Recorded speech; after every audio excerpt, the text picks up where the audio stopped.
ರಾಮು ಅನ್ನೋ ಹುಡುಗ ಇರ್ತಾನೆ. ಅವನು ಪ್ರತಿದಿನ ಸ್ಕೂಲ್ಗೆ ಹೋಗೋ ರಸ್ತೆ ಮಧ್ಯೆ ಒಂದು ದೊಡ್ಡ ಕಲ್ಲು ಬಿದ್ದಿರುತ್ತೆ. ಆ ರಸ್ತೆ ಮಧ್ಯೆ ಹಾದು ಹೋಗೋ ಬಹಳಷ್ಟು ಜನ ಆ ಕಲ್ಲನ್ನು ನೋಡಿ ಅನ್ಕೊಂಡಿರ್ತಾರೆ, ಯಾರಾದರೂ ಈ ಕಲ್ಲನ್ನು ಸರಿಸ್ಬಿಟ್ಟು ಸೈಡ್ಗೆ ಹಾಕಿದ್ರೆ ಚೆನ್ನಾಗಿರ್ತಿತ್ತು ಅಂತ. ಒಂದಿನ ರಾಮು ಆ ರಸ್ತೆ ಮಧ್ಯೆ ನಡ್ಕೊಂಡು ಹೋಗ್ಬೇಕಾದ್ರೆ ಆ ಕಲ್ಲಿನಿಂದ ಎಡವಿ ಕೆಳಗೆ ಬಿದ್ದು ಬಿಡ್ತಾನೆ. ಕೋಪಗೊಂಡ ರಾಮು ಏನು ಮಾಡ್ತಾನೆ, ಆ ಕಲ್ಲನ್ನು ಸರಿಸಿ ಸೈಡ್ಗೆ ಹಾಕೋದಕ್ಕೆ ಟ್ರೈ ಮಾಡ್ತಾನೆ. ಬಹಳಷ್ಟು ಪ್ರಯತ್ನ ಪಟ್ಟು ಕೊನೆಗೆ ಆ ಕಲ್ಲನ್ನು ಆತ ಸರಿಸಿ ಸೈಡ್ಗೆ ಹಾಕ್ತಾನೆ. ಆ ಕಲ್ಲನ್ನು ತಳ್ಳಿ ಬದಿಗೆ ಹಾಕಿದ್ಮೇಲೆ ಆ ಕಲ್ಲಿದ್ದ ಜಾಗದಲ್ಲಿ ರಾಮುವಿಗೆ ಒಂದು ಚೀಲ ಮತ್ತು ಒಂದು ಚೀಟಿ ಸಿಗುತ್ತೆ.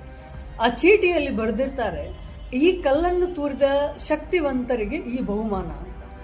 ಆ ಚೀಲವನ್ನು ಓಪನ್ ಮಾಡಿ ನೋಡಿದಾಗ ಚೀಲದ ಒಳಗಡೆ ಒಂದಷ್ಟು ಚಿನ್ನದ ನಾಣ್ಯಗಳು ಇರ್ತವೆ.